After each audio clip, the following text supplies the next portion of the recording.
¿Qué tal? ¿Cómo están, queridos amigos televidentes? Bienvenidos a este nuevo Manólogo. Esta semana tengo grandes invitados, candidatos a la Asamblea Nacional. Bueno, me acompaña Jaime Moreno Félix por la circunscripción norte en la provincia de Manabí, en la lista 25 de Construye, y la señora Melisa Zambrano por la unión que hay entre la Revolución Ciudadana y el Partido Reto. Ambos son de la provincia de Manabí, pero Jaime Moreno Félix compite para ser asambleísta por la circunscripción norte y Melisa para ser asambleísta en la lista nacional. Bueno, empiezo por las mujeres. Melisa, bienvenida a este Manólogo a Escándalo TV. Muchísimas gracias, Manolo. Realmente un espacio democrático que le sirve a la ciudadanía para escuchar las propuestas, los puntos de vista y sobre todo para elegir el voto el siguiente 9 de febrero. Muchísimas gracias por la invitación. Jaime, es un placer tenerte en este espacio y bueno, hay muchas preguntas. Quiero empezar contigo. Vas a la reelección. ¿Hay una diferencia con respecto de la campaña anterior que fue rápida, por un periodo prácticamente muy reducido, a esta nueva elección, ya no teniendo la presencia de quien en ese momento era su paraguas, Fernando Villavicencio? ¿Tú percibes que hay una diferencia? Bueno, muchas gracias, Manolo, por la invitación. Siempre es un honor, un placer estar aquí en tu programa debatiendo del quehacer político de la provincia y del país. Esta vez presentándome como candidato asambleísta por la circunscripción 1, zona norte de la provincia de Manabí. Bueno, definitivamente la presencia de Fernando Villavicencio marca una diferencia. En ese sentido, nosotros, la bancada de Construye, que estamos en la Asamblea Nacional, y los candidatos, en este caso de Construye, hemos seguido la misma línea y la misma directriz. La idea es el combate a la corrupción, el combate frontal a la corrupción, la lucha porque el Ecuador sea realmente un Estado de derecho, un Estado democrático, y que las organizaciones delictivas no tomen partido en las decisiones de la Asamblea Nacional y del país. Ese ha sido el legado. Nosotros estamos trabajando arduamente en territorio, en redes sociales, para lograr captar la preferencia y el voto de la ciudadanía, teniendo en cuenta que Fernando, el que iba a ser el presidente de la República, no nos acompaña ya en esta ocasión, porque precisamente esos grupos delictivos que tanto combatió y que nosotros seguimos combatiendo, le quitaron la vida para quitar la posibilidad de erradicarlos definitivamente de la política nacional. Y le hago esta pregunta porque justamente eso quiero abordar esta primera parte del programa, sobre el tema del liderazgo. Hay una ausencia de liderazgo en el país. Se percibe que son 2 o 3 los contados que erigen cierto liderazgo, pero en el tema nacional, en el contexto provincial, tenemos una deficiencia con respecto de los liderazgos, y esto puede ser multifacético y afectar diversos aspectos de la gestión pública, el desarrollo social, económico y la cohesión comunitaria. Entonces, Melisa, usted que es una joven política, bueno, que ya ha tenido una trayectoria en el ámbito de la política, usted se encuentra bien representada por su líder, Rafael Vicente Correa Delgado, que puesto que no está en el Ecuador, su liderazgo se mantiene vigente e irrefutable. Pero con respecto de la región, en la provincia de Manabí, donde usted es nacida, ¿percibe usted una ausencia de liderazgos sólidos, consolidados, que no vayan adscritos, por ejemplo, al liderazgo de Rafael Correa, sino con nombre y apellido en la provincia de Manabí? Bueno, yo creería que Rafael Correa en este momento, a pesar de haber tenido 8 años de persecución, desprestigio, realmente su liderazgo es innegable incluso para nuestros contrincantes. Mira tú, Manolo, que con un tuit puede desestabilizar e incluso tener portadas en cualquier medio de comunicación. Y yo creo que quien en este momento se ponga en una posición de minimizar el liderazgo de Rafael Correa está realmente en nada políticamente y como ciudadano. Ahora, el liderazgo nacional es innegable, y si lo aterrizamos al liderazgo provincial, mira, tenemos grandes líderes por parte de la Revolución Ciudadana, como el prefecto Leonardo Orlando, quien no solamente ha hecho una política decente y digna, sino también un trabajo técnico desde la prefectura de Manabí, que también es innegable. Tenemos varios liderazgos que realmente tenemos ganas de trabajar y sobre todo revivir esta patria que la han destruido como nunca antes lo habían hecho. Realmente, gracias al modelo de gobernanza de los últimos años, así como lo ha tenido el presidente Daniel Noboa, quien no solamente incumple con la Constitución, sino también con el deber ciudadano de pedir, por ejemplo, licencia para ser presidente. Tenemos un presidente candidato, por ejemplo. Pero, por ejemplo, no se ve opacada. Usted cita al prefecto Leonardo Orlando, que es el prefecto de Manabí. Claro, él es el representante del GAT provincial de Manabí, pero no se ve opacado su liderazgo, puesto que prácticamente lo que se percibe en el correísmo es que hay un solo líder y el resto son, o son simplemente la sombra de ese líder. Alguien decía, y es muy feo lo que voy a decir, dice, si el correísmo pone a cualquier hombre y mujer, queda o sale en una curul, o sale como prefecto, o sale como alcalde. Entonces esto no le resta un liderazgo provincial de alguien que construya ese liderazgo, pero por sus méritos, por sus credenciales. No le resta esto, siendo claro, no se discute el liderazgo del presidente Rafael Correa, pero esto no le resta posibilidad a que nuevos líderes realmente puedan resurgir, sobre todo en la provincia de Manabí. Bueno, para serte sincera, yo creería que no. Personalmente comencé en política desde muy joven, es decir, siendo una niña. Y si bien Rafael Correa, imagínate su liderazgo al punto de estar en otro país, porque lo decidió así y haber seguido teniendo candidatos. Si no hubiera un liderazgo realmente, no estuviéramos siquiera como partido. Claro, pero él en el exterior, imagínate, no tuviéramos un candidato siquiera. El liderazgo de él, pero ya un nombre y un apellido de la provincia que forme por su propia cosecha. Bueno, en ocasiones los líderes locales no logran articular una visión clara y a largo plazo para el desarrollo de la provincia. Esto puede llevar a una falta de planificación coherente y a la dispersión de esfuerzos en iniciativas que generen resultados sostenibles. Este liderazgo, que no solo, Jaime, sea un liderazgo de un partido. No, porque eso es lo que hemos visto, un liderazgo solo de un partido. Pero yo hago referencia a un liderazgo que sea provincial, que indiferentemente de la camiseta, de la blusa política que utilice, porque vamos a ser coherentes. El tema de los números y de los colores básicamente funciona para ser elegidos, pero cuando eres elegido vas a trabajar es para toda una provincia, incluso hasta para los que no votaron por ti. Entonces ese liderazgo que rebase incluso las líneas del partido político, ¿usted percibe que en el país haya existido eso? O al menos en la provincia. Definitivamente no. Entonces, ¿cuál es la aspiración de los políticos en la actualidad?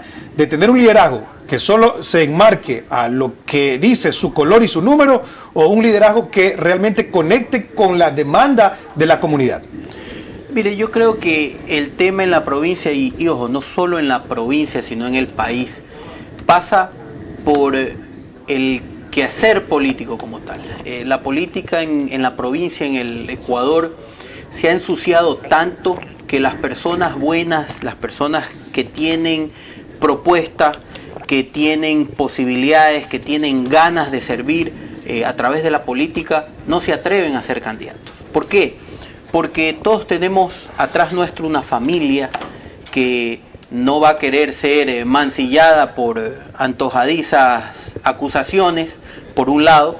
Por otro lado, los que tenemos un patrimonio tenemos que defender el patrimonio nuestro, de nuestros hijos, y sabemos todo lo que ponemos en riesgo a través de la política. Eso hace que los que quieren hacer las cosas bien no participen en la política y no existan nuevos liderazgos. Ahora, ¿a quién le interesa y a quién le conviene posicionar esa idea o esa narrativa de que si ingresas a la política te van a insultar, te van a vejar, te van a menospreciar, te van a calumniar? Son los mismos de siempre, que no les interesan nuevos liderazgos que le hagan sombra. Entonces, yo sí creo que en el Ecuador debe, a través de las organizaciones políticas, debe existir el fomento de nuevos liderazgos, de jóvenes liderazgos en todas las provincias para que puedan asumir el reto de conducir el Ecuador. El caudillismo no nos lleva a ningún lado y hemos ya tenido algunas experiencias en el Ecuador sobre eso. Muchas veces el caudillismo se quiere perpetuar en el poder y eso tampoco es positivo para un país. Siempre es importante la alternancia en la conducción, no solo de un país, sino de cualquier entidad local, bien sea gobiernos provinciales, gobiernos municipales, inclusive gobiernos parroquiales. Por eso es que la Constitución establece 2 periodos. Sin embargo, a través de la propaganda y de los recursos económicos, siempre se posesiona al caudillo como salvador de la patria y se trata de seguir en ese sentido. Y al liderazgo que quiera surgir, lo atacan, lo vejan, lo desprecian para que no surja y ellos puedan seguir en la misma ruta del poder que no lo quieren dejar. Entonces, eso es, a mi criterio, eso es lo que no permite que nuevos liderazgos surjan en la provincia y en el país. Bueno, en la misma línea, Melissa, de lo que dice Jaime, por ejemplo, hay un liderazgo regional que hoy está discutido, el famoso Nayib Bukele, un personaje que irrumpió su forma incluso de hacer campañas, la forma de presentarse, rompiendo el protocolo, incluso presentándose con gorra. Pero algunos discuten el liderazgo hoy de Nayib Bukele, puesto que incluso hasta rompe la Constitución, quedándose o prolongar su periodo de gobierno. Usted, al menos, ¿cómo lo ve a Nayib Bukele en base a los fundamentos de la forma de hacer política que usted se concibe? Primero no puedo dejar de comentar acerca de lo que dijo Jaime. No entiendo qué alternancia realmente habla cuando nosotros como Revolución Ciudadana tenemos 8 años sin ser gobierno y hemos llegado incluso a la segunda vuelta con un alto porcentaje. Hemos sido sin lugar a dudas y de lejos el primer partido político y el único con estructura política a nivel nacional. Cuando hablamos de alternancia, ¿de qué estamos hablando? Si realmente no nos han dejado siquiera ser mayoría absoluta en la Asamblea, y tú realmente lo sabes que has estado desde el Poder Legislativo. Incluso cambiaron el método de asignación de escaño para siquiera no tener mayoría, incluso, por ejemplo, en provincias como Manabí, que tenemos más del 60%, como lo hemos tenido incluso tras la persecución de Rafael Correa. Manabí es un pueblo sencillo, como yo siempre lo digo, pero es digno y agradecido. Y así tenemos otras provincias más. ¿De qué liderazgo estamos hablando? Si hay jóvenes como yo, que siquiera fueron funcionarias en el gobierno de Rafael Correa, y sin embargo seguimos con, no la línea política, realmente es la convicción y la fuerza, la forma de pensar, incluso la forma de vivir. Yo siempre digo que el ser de izquierda, de creer en un mundo más humano, no es realmente ser de la Revolución Ciudadana, sino tener una manera y una convicción y un estilo de vida. Entonces, tenemos muchos liderazgos, tenemos candidatos incluso más jóvenes que yo, que ahora que estoy recorriendo el país, veo con emoción y orgullo cómo cada día hay más gente que se une a este proyecto político, que quizás no son enteramente revolucionarios, pero creen en la forma de hacer política. Y claro, quienes quieren alejarnos quizás de la política son quienes quieren ocupar esos puestos, quienes quieren ocupar esos espacios políticos públicos para seguirnos haciendo quizás decepcionar de la política y continuar como lo han hecho estos últimos 8 años. Realmente para nadie es sorpresa quienes han gobernado. Nosotros tenemos 8 años de desprestigio, de persecución sin ser gobierno. Hemos ganado los gobiernos autónomos en cada provincia, en cada parroquia, en cada cantón. Y respondiendo a tu pregunta sobre Nayib Bukele, yo creo que esos nuevos liderazgos nos han servido como un referente. Personalmente yo intento no hablar de la política de nuestros países hermanos teniendo siquiera un país que se está cayendo a pedazos. Es como hablar de Venezuela y de la crisis de Venezuela, claro, cuando nuestro país... Le planteaba la pregunta porque si nosotros revisamos la historia, vemos que, por ejemplo, las grandes laceraciones que se hicieron en la humanidad, por ejemplo, el nacionalismo de Hitler, él subió al poder con una popularidad gigantesca. Era un liderazgo que no se discutía por ningún lado y la huella fue una huella lacerante en la humanidad. El tema de Nayib Bukele también se erige como un personaje que capta prácticamente el 80, el 90% de la aceptación de él, pero sin embargo en la práctica vemos que se empieza a desconfigurar lo que muchas veces se cuida. Me gusta siempre poner el ejemplo de George Washington. Cuando ellos se emancipan de la corona inglesa, le decían, pero formemos nuestra propia monarquía. En esa época la monarquía era lo que normalmente existía. Ellos dijeron, no, es contra lo que hemos luchado. Y cuando él, después de su segundo periodo como presidente de los Estados Unidos, tenía toda la posibilidad de ser presidente por una tercera ocasión, la Constitución no se lo prohibía. Pero él dijo, no, la democracia es también alternar el poder. Y así pasó sin que esté regulado en la Constitución de los Estados Unidos. Y recién Franklin Delano Roosevelt fue el único que estuvo en 3 periodos. Y muchos años después, o pocos años después, fue que se hizo la enmienda constitucional. Entonces, me parece que el tema del liderazgo también pasa por una cuestión deontológica del deber ser, de saber cuándo tenemos que dar la posta a los siguientes líderes. Hace un momento Jaime decía y hablaba de caudillos. Cuando un líder deja de ser un líder y se convierte en un caudillo. Entonces en el país lamentablemente hemos tenido líderes pero que terminan rayando como caudillos.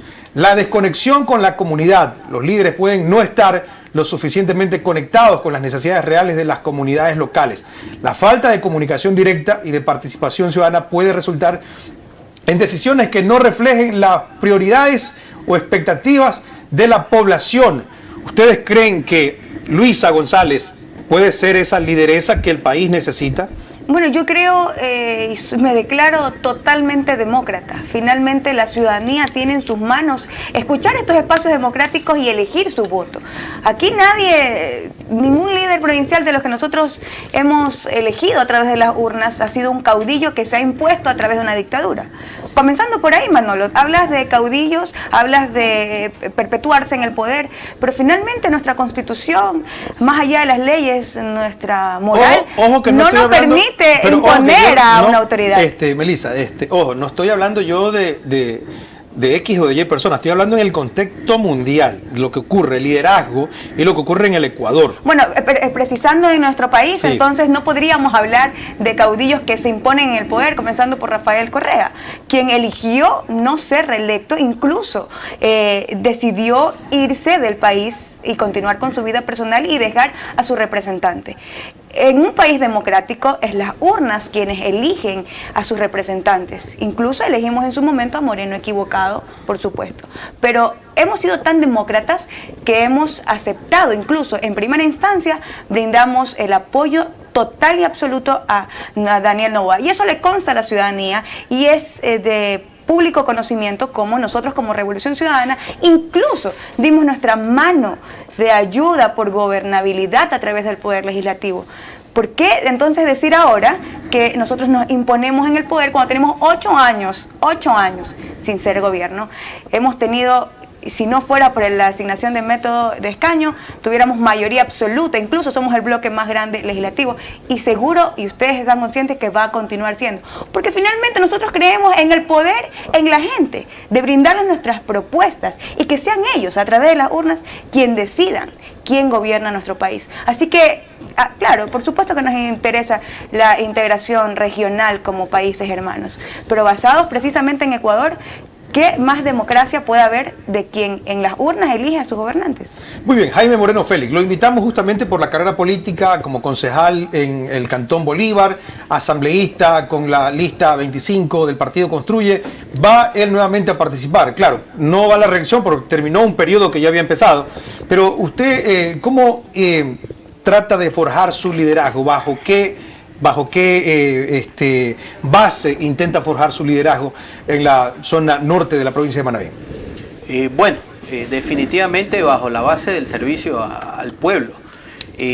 A través de mi accionar en la Asamblea Nacional, legislando y fiscalizando. Nosotros hemos impulsado leyes importantes como la Ley de Recursos Hídricos. La Comisión de Biodiversidad y Recursos Naturales sesionó aquí en la provincia de Manabí. Hicimos recorridos importantes en los embalses, en la infraestructura hídrica que tiene la provincia, teniendo en cuenta que esa infraestructura hídrica le va a dar la posibilidad al sector rural de producir más y eso se traduce en bienestar para su familia. Sesionamos en Calceta, tratamos el informe para primer debate de esta ley de recursos hídricos que estamos tramitando y dentro de este cuerpo normativo introducimos un cambio sustancial e importante, que es precisamente las autonomías hídricas para las demarcaciones hidrográficas.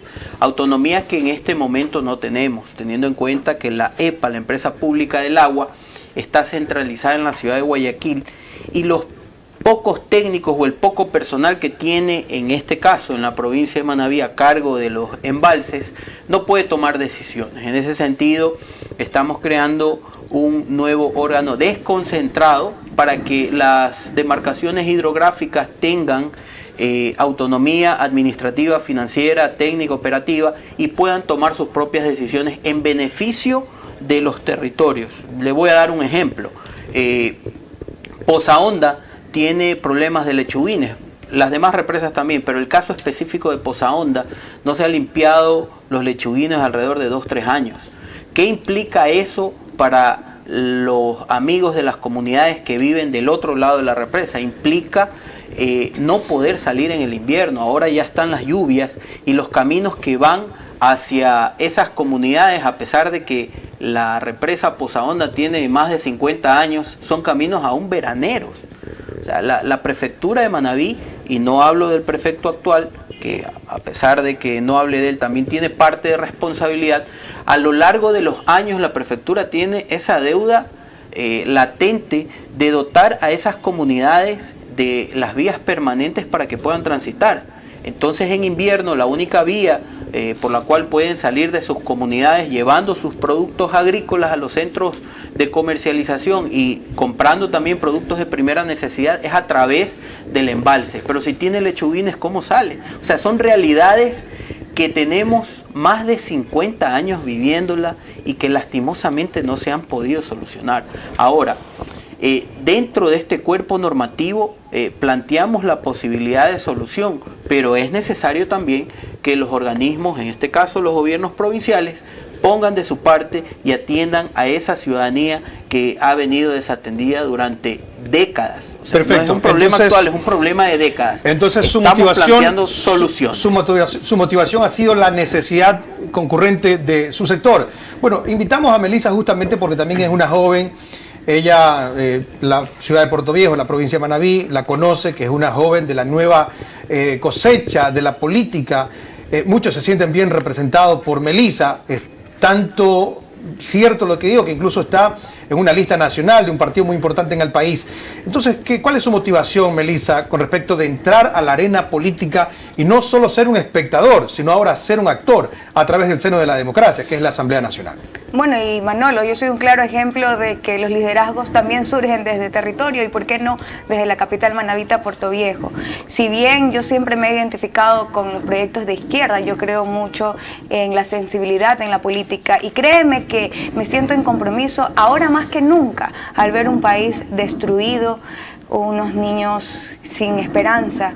Yo soy mamá de un hijo de un niño de 11 años y siempre digo, ¿qué futuro le vamos a dejar si jóvenes como yo no tomamos la posta en la política? Y qué mejor hacerlo de la mano de un proyecto con el que me siento tan identificada como es la Revolución Ciudadana. Admiro, quiero, estimo, respeto mucho a Rafael Correa. Sin embargo, creo que nosotros somos su apoyo en territorio y por qué no tomar posta de ese liderazgo provincial y nacional. Realmente yo creo que hay tanto por hacer en tantas áreas como en seguridad. Sin lugar a dudas, nuestro país está en completo abandono. Y créanme que ahora más que nunca necesitamos proyectos y propuestas aterrizadas a la realidad, en salud, en el área social. Hay tanto por hacer y hay tan poco tiempo realmente que yo creo que cada día que pasa se destruye más nuestra amada patria y es doloroso como ciudadana, como mujer, como manabita.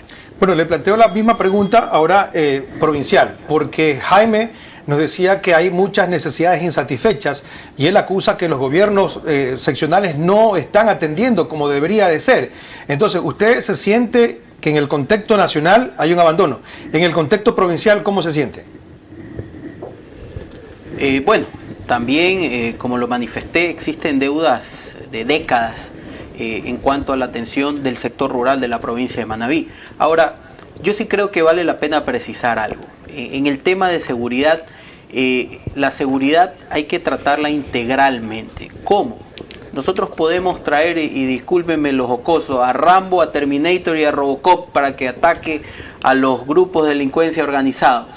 Pero si nosotros como Estado ecuatoriano, no le damos la posibilidad a nuestros jóvenes que hoy están siendo reclutados por estos grupos de delincuencia organizada, de tener un futuro, no vamos a poder eliminar o no vamos a poder combatir eficientemente a estos grupos. ¿Cómo los vamos a combatir o cómo le damos la oportunidad?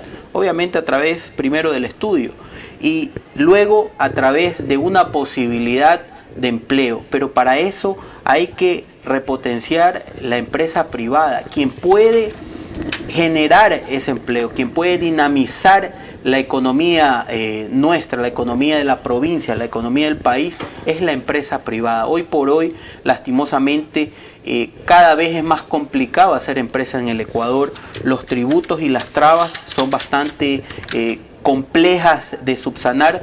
Dentro de la región, hace muchos años somos los que menos inversión extranjera recibimos y para eso es necesario cambiar las condiciones y las reglas del juego. Necesitamos la inversión extranjera, necesitamos que la empresa privada crezca y que genere el empleo necesario. No solo la empresa pública o las entidades públicas pueden generar ese desarrollo, es necesario complementarlo con la empresa privada y para eso hay que crear condiciones a través de leyes claras, a través de estabilidad tributaria. En este país lastimosamente cada año cambian las reglas del juego en el tema tributario y eso ahuyenta la inversión extranjera y la inversión nacional. La empresa privada cada vez está más golpeada, se pierden cada vez más empleos y eso es el caldo de cultivos para que los grupos de delincuencia organizada recluten a nuestros jóvenes y los hagan parte de su economía criminal en contra del mismo pueblo ecuatoriano. Muy bien, terminamos el primer bloque de este programa, vamos a una pausa, no se mueva, no respire, que ya regresamos.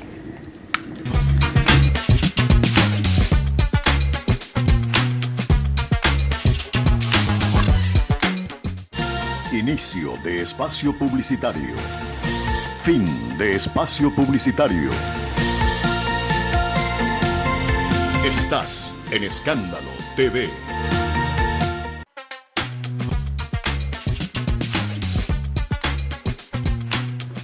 Ok, estamos de vuelta y en este segundo bloque, bueno, vamos a preguntarle a Melissa, ¿por qué quiere ser asambleísta?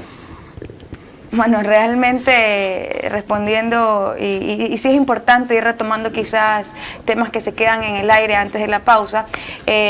Hablabas del tema seguridad, Jaime, y justamente yo quiero decirle a la ciudadanía que Luisa González, a través de la Revolución Ciudadana, tiene un plan denominado Protege, que precisamente se trata de la restitución de los derechos de los ciudadanos a través del ordenamiento jurídico, a través de el fortalecimiento en las fuerzas públicas, y no es que realmente se ha caído en algún desastre jurídico o como país a través de la inseguridad, sino que es la respuesta ante la destrucción consecutiva que han venido haciendo gobiernos después de Correa por perseguirlo, por amedrentarlo, por eliminarlo del tablero político, y lo que han hecho es eliminar la patria. Yo los invito, Manolo, a que la ciudadanía vea el plan Protege, que se trata precisamente de la seguridad, de devolverle al país el Ministerio de Justicia, de devolverle al país el Ministerio Coordinador de la Seguridad, por ejemplo, y de restituir todos esos derechos ciudadanos que tenemos, por ejemplo, a la libertad de salir a nuestras calles con la tranquilidad de que tenemos un Estado seguro. Fuimos en su momento el segundo país más seguro de la región, y ahora no solamente vamos a ser el segundo, vamos a ser el primero. Perfecto. Con el plan que tenemos. Perfecto. Jaime, ¿por qué usted quiere ser asambleísta? Nuevamente, claro. Me quedé con la respuesta de por qué quiero ser asambleísta, pero luego entiendo lo que bueno, como lo dije ya, el servicio a mi prójimo. Yo tengo una carrera de servicio de más de 10 años, sirviendo a través de la fiscalización y la legislación, primero a mi cantón Bolívar, luego a mi patria. De mi distrito he sido el único asambleísta que ha logrado una censura para una ministra de Estado, en este caso la ex ministra Andrea Robo de Energía y Minas, precisamente por el incumplimiento de funciones. Estamos trabajando en la legislación a través de la Ley de Recursos Hídricos, estamos preparando reformas a la Ley Orgánica de Educación Intercultural, a la Ley Orgánica de Educación Superior. Estamos trabajando también en la Ley de Inteligencia Artificial para presentarla ante la Asamblea Nacional, y el quehacer político a través de la legislación y la fiscalización lo hemos venido desarrollando con transparencia. La ciudadanía conoce el accionar de este servidor, siempre embanderando causas justas para beneficio de la provincia, y ahora pues desde la zona norte de la provincia de Manabí esperamos contar con el apoyo de la ciudadanía. Melissa, ¿en qué aspecto se podría beneficiar la provincia de Manabí, sabiendo que usted seguramente va a estar en la asamblea, va a ser asambleísta por la provincia de Manabí, por el país incluso?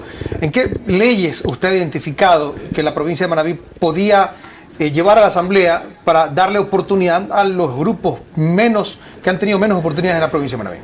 Bueno, no culminé mi respuesta en el bloque anterior, sin embargo lo hago muy corto. Yo creo que estos espacios públicos realmente, políticos, si nosotros no somos quienes nos apoderamos de estos espacios, créanme que va a venir la política actual y va a quererle dar continuidad a estos espacios para manejar el país como si fuera su hacienda, es decir, como lo han venido haciendo. A diferencia de Jaime, yo creo que si bien hay que apoyar lo privado, definitivamente los ecuatorianos necesitamos fortalecer lo público. Por ese pensamiento precisamente es que tenemos un país gobernado como un rancho y no precisamente como lo que es. Un Estado que a través de sus carteras podría beneficiar o debe de beneficiar finalmente al ciudadano, a ustedes que en casa están sufriéndola. Tenemos que fortalecer el Ministerio de Educación, el Ministerio de Salud.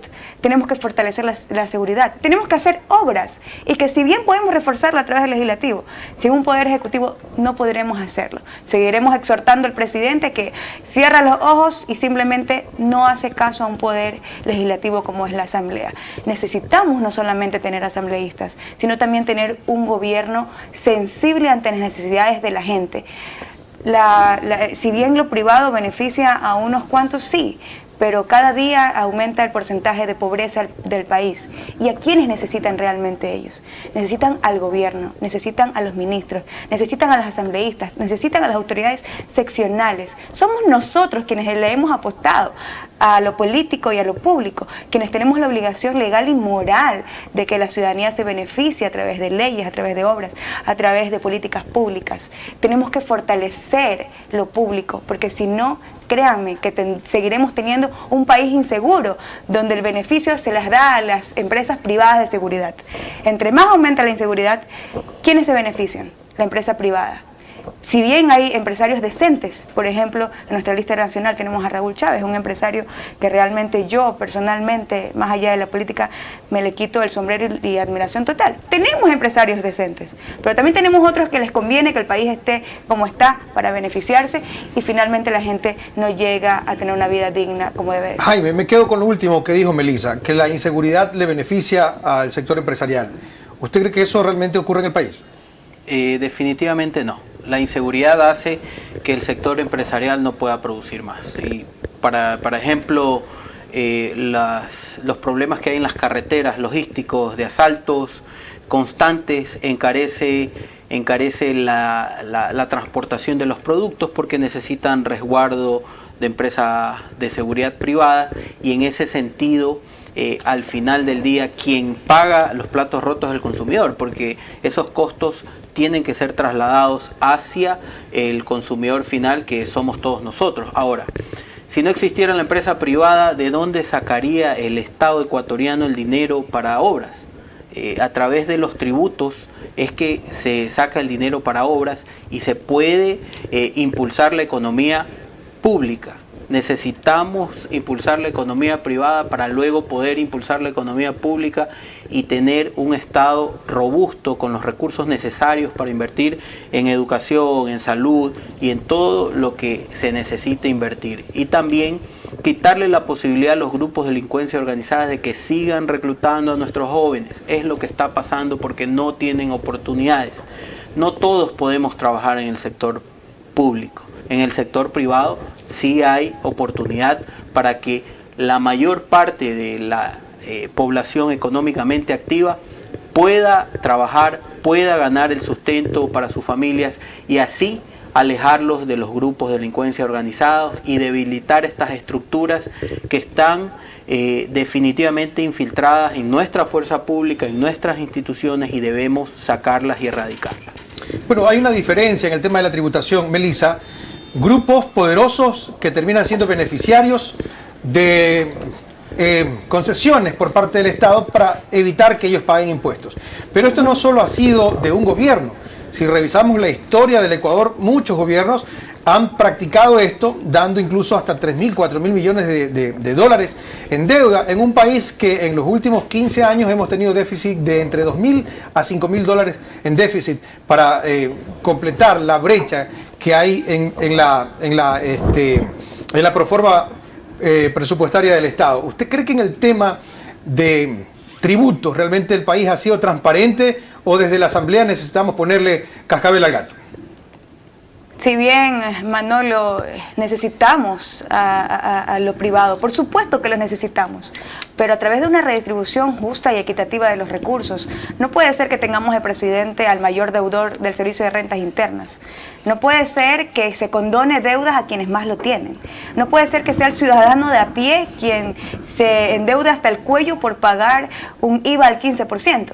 Es decir, si bien necesitamos el tributo de la empresa privada, y personalmente así lo hago como ciudadana responsable, no puede ser que entonces los necesitemos a quienes evaden impuestos, a quienes a través de la empresa privada se aprovechan del Estado, lo desangran y luego no pagan sus impuestos. Entonces, ¿de qué estamos hablando? ¿De que tenemos a un presidente con la mayor deuda del Servicio de Rentas Internas y nos habla de conciencia ciudadana? Nos habla de tener recursos y de que tiene a 200.000 niños sin estudiar. ¿Dónde está el recurso de la educación entonces? ¿Dónde está ese recurso del que estamos hablando finalmente? Entonces yo, si bien creo que hay que condenar deudas, por supuesto, pero al banco, ex banco del Fomento. Ban Ecuador. Ban Ecuador, se me olvidaba del Ban Ecuador. A esa gente realmente, esa gente que en el campo arriesga en sembríos, que paga un alquiler de terreno, quien está esperando siquiera que el gobierno le ayude a subsidiar siquiera la semilla, a esa gente condenémosle la deuda.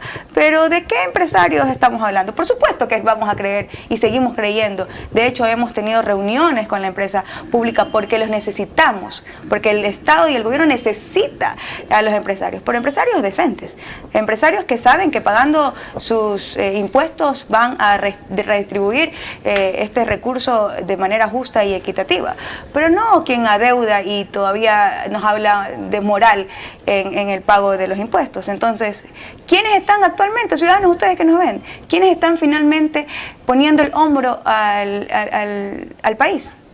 ¿Quiénes son finalmente quienes estamos ajustando nuestro presupuesto, viviendo en calidad pésima de vida para que ellos sigan y continúen teniendo la deuda? Perfecto. Jaime, usted ya estuvo un año de asambleísta y algunos hablan de que hay que hacer una reforma parcial a la Constitución, otros hablan de una constituyente para volver a refundar el país, pero esa respuesta me la va a dar después de la pausa comercial. Ya regresamos.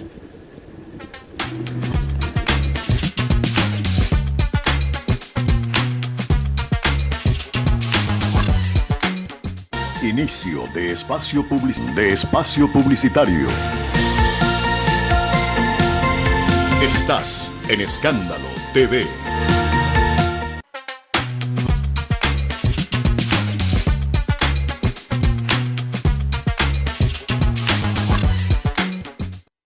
Perfecto, estamos de vuelta en este último bloque del programa y la pregunta que planteamos al candidato de la lista 25 de Construye, Jaime Moreno Félix, es si ellos van a ir por una constituyente o una reforma parcial a la Constitución.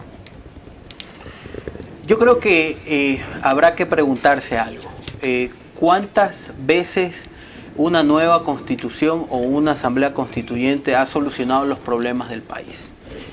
Esa pregunta debemos respondernos y yo me la respondo como ciudadano y digo ninguna. Yo creo que hay que hacerle reformas a la Constitución, sí. El mecanismo para la designación de autoridades de control que hoy lo tiene a cargo el Consejo de Participación Ciudadana y Control Social debe cambiar. Es necesario que sea la Asamblea Nacional o sea el Poder Legislativo quien designe a estas autoridades y que obviamente estén sujetas al control de este Poder Legislativo y que no sea a través de concursos que muchas veces han sido cuestionados en muchas de las dignidades, concursos que no se realizan. Hoy tenemos como por ejemplo un Consejo Nacional Electoral prorrogado de la prórroga, Entonces, no realiza este Consejo de Participación Ciudadana y Control Social los concursos a tiempo, no se renuevan las entidades y eso sí correspondería al Poder Legislativo hacerlo. Esa enmienda o esa reforma creo yo que es necesaria, pero ir a una constituyente para hacer quizás, como Manolo usted lo comentó, un traje a la medida es un tema bastante complejo. Creemos nosotros que debemos hacer las reformas puntuales para mejorar el tema de la estructura del Estado, pero sin una constituyente de plenos poderes que cambie todo en el país, que refunde el país, que resurge el país o que lo llamen como lo llamen, para tratar de captar todos los poderes. Perfecto. Melissa, la misma pregunta. ¿Constituyente o reforma parcial y por qué? ¿O en qué hay que reformar? Bueno, como Revolución Ciudadana sí tenemos efectivamente la propuesta de una constituyente porque definitivamente hay que salvar la inconstitucionalidad destruida en nuestro país. La estructura pública está totalmente destruida. Nosotros creemos que hay que devolverle al país la justicia, comenzando por el desastre que nos dejó en su momento el Trujillato. Por ejemplo, la consulta popular, que realmente fue el inicio del desastre que actualmente vivimos. Poner autoridad en los poderes del Estado a dedo, simplemente mandar al Consejo de Participación Ciudadana a su casa y luego poner a dedo unas autoridades, fue el inicio del desastre y de la debacle que actualmente vivimos en el país. Si bien nosotros creemos en una nueva constitución, por supuesto que afine lo que ya hicimos en la Asamblea de Montecristi. Es decir, nosotros creemos que hay que actualizar, hay que crear nuevas normas, hay que modificar las ya existentes a base de la realidad que actualmente vivimos. Lo que hemos pasado durante estos 8 años ha sido un desastre, ya ha terminado de destruir nuestro país. Es momento de empezar a través del marco jurídico legal máximo como es la Constitución y empezar a desentar la política a través de un marco constitucional que nos mejore como patria. Melissa, ¿y en esta nueva Constitución cabe la idea de mantener el Consejo de Participación Ciudadana? Por supuesto, nosotros creemos en un Consejo de Participación Ciudadana como representantes de la ciudadanía a través de precisamente una institución pública como lo es. Sin embargo, creemos en hacerlo bien.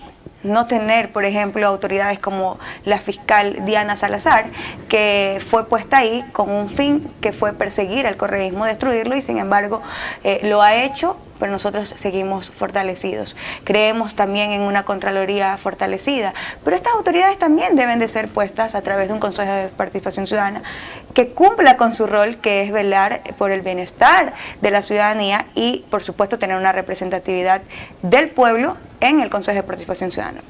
Pero en esas reformas que Jaime habla a la Constitución, ¿no sería también de despolitizar, pero por completo, los órganos de regulación y control? Bien veíamos que el Consejo de Participación Ciudadana y Control Social es un ente apolítico, pero creo que a los 17.600.000 ecuatorianos no nos queda la duda de que son personajes que son de líneas políticas los que están ahí. Entonces, ¿cómo hacer o cómo involucrar más bien a que sean los cuerpos colegiados o que de la academia sea la oferta para poder elegir a los miembros del CNE, por ejemplo, a los mismos miembros del Consejo de Participación Ciudadana? ¿Usted cree que esto sería viable en una reforma a la Constitución?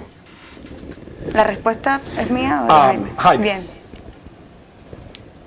Yo creo que no podemos tratar de despolitizar algo que es eminentemente político.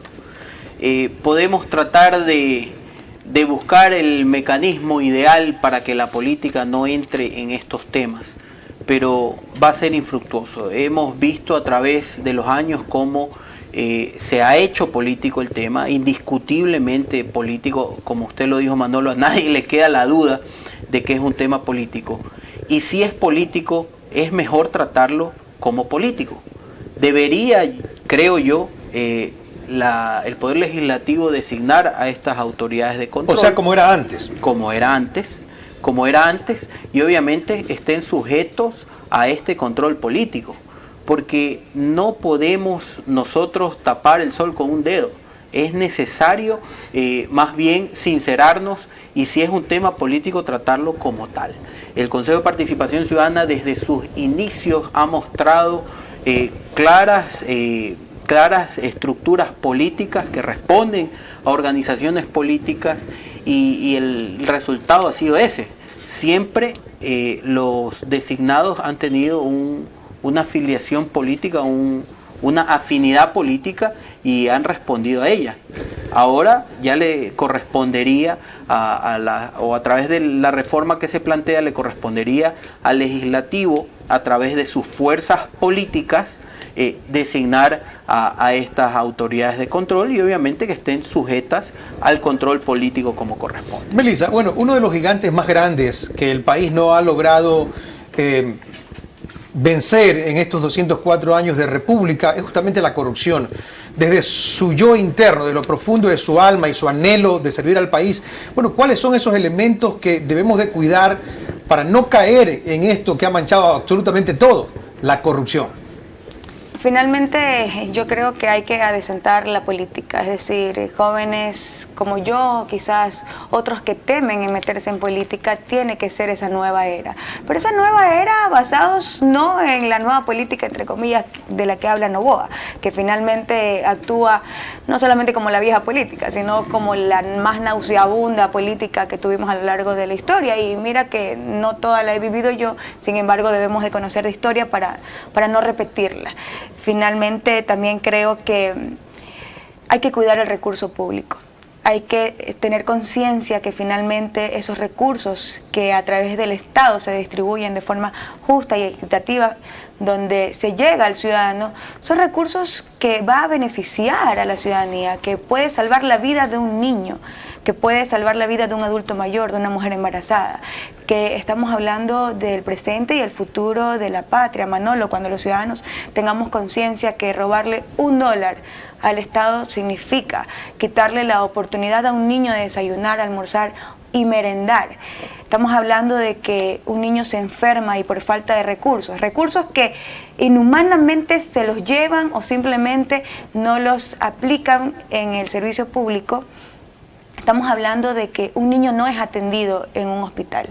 Estamos hablando de que si se llevan el dinero de las camillas hospitalarias, de los medicamentos hospitalarios, estamos quitándole la posibilidad a un niño un tratamiento médico. Como madre, como joven, como ciudadana, como mujer, yo creo que es momento de hacer conciencia que tenemos el poder democrático de ir a las urnas y cambiar el rumbo de la triste historia que actualmente vive el Ecuador.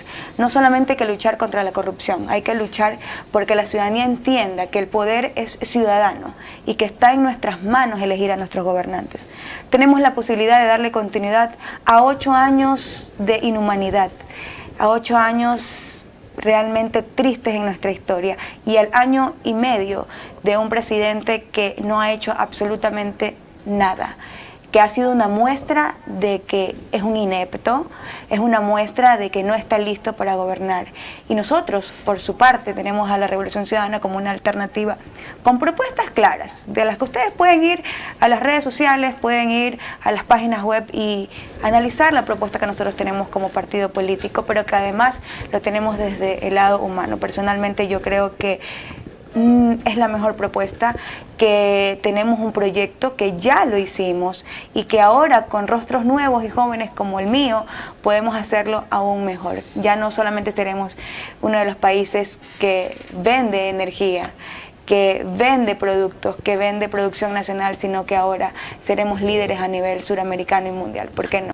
Perfecto. Para el registro ciudadano, Jaime, ¿por qué la gente debería de volver a votar por usted? Nosotros somos una opción nueva, una opción democrática, que en la Asamblea Nacional lo hemos demostrado. Hemos sido coherentes desde el primer momento que pisamos la Asamblea Nacional y hemos defendido a través de la fiscalización los recursos y los intereses del pueblo ecuatoriano. Hemos fiscalizado el sector energético a través de muchas acciones dentro de la Comisión de Biodiversidad y Recursos Naturales y el Pleno de la Asamblea Nacional, y hemos legislado en beneficio de la provincia y del país. Henry Cucalón, un hombre con experiencia, con propuesta, sin insultos, sin ofensas. Queremos mejorar este país, queremos cambiar las condiciones de este país y poder dejarle a nuestros hijos y a los hijos de nuestros hijos la posibilidad de salir adelante. Perfecto, muchísimas gracias. Gracias a los candidatos por comparecer a este espacio y que sea el Supremo Juez en cuestiones de preferencia que determine quién tiene que seguir construyendo la historia de este país. Muchísimas gracias, pasen bien.